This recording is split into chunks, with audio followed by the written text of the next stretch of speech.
ಬಸವಣ್ಣನವರು ಕಟ್ಟಿದಂತಹ ಒಂದು ಮಠಕ್ಕೆ ಕಬರಸ್ಥಾನ ಹೇಳಿಸಿಕೊಳ್ಳುವಂತಹ ಒಂದು ಹಕ್ಕು ಕೊಡುವಂತಷ್ಟು ಮಟ್ಟಿಗೆ ಎಕರೆ ಜಮೀನು ಅವ್ರ ಕೈಯಲ್ಲಿದೆಯೋ, ಯಾವುದು 47ರಲ್ಲಿ 1,40,000 ಎಕರೆ ಇತ್ತು, 2009ರಲ್ಲಿ ಕೆಲವೇ ವರ್ಷಗಳಲ್ಲಿ ಅದು ಇವತ್ತು 3ನೇ ಸ್ಥಾನದಲ್ಲಿದೆ. ಮಿಲಿಟರಿ, ಭಾರತದ ಮಿಲಿಟರಿ, ರೈಲ್ವೆ ನಂತರ ಅತ್ಯಂತ ಹೆಚ್ಚಿನ ಸ್ಥಾನ ಏನಾದ್ರು ಆ ಜಮೀನಿದೆ.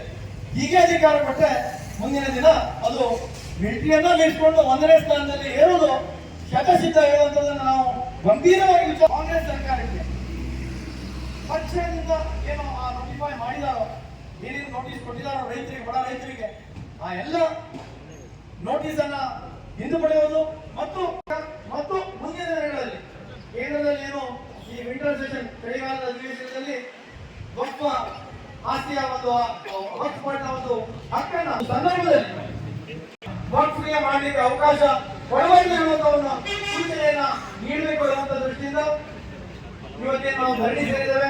ನಾವೆಲ್ಲ ಪಕ್ಷದ ಕಾರ್ಯಕರ್ತರು, ಸಾರ್ವಜನಿಕರು ಎಲ್ಲ ಇದ್ದೇವೆ.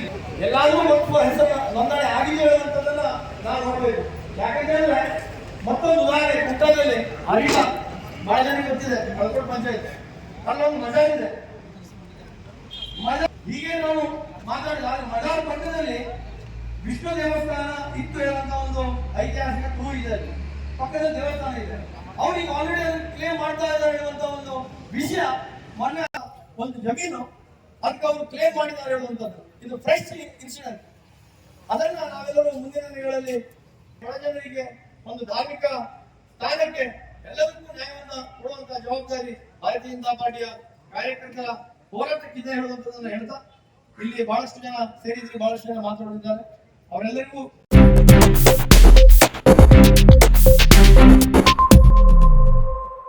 ವೀಕ್ಷಕ ಮಹಾಪ್ರಭುಗಳೇ, ನಮ್ಮ ಚಾನಲ್ ಅನ್ನು ಸಬ್ಸ್ಕ್ರೈಬ್ ಮಾಡಿ, ಶೇರ್ ಮಾಡಿ, ಪ್ರೋತ್ಸಾಹಿಸಿ.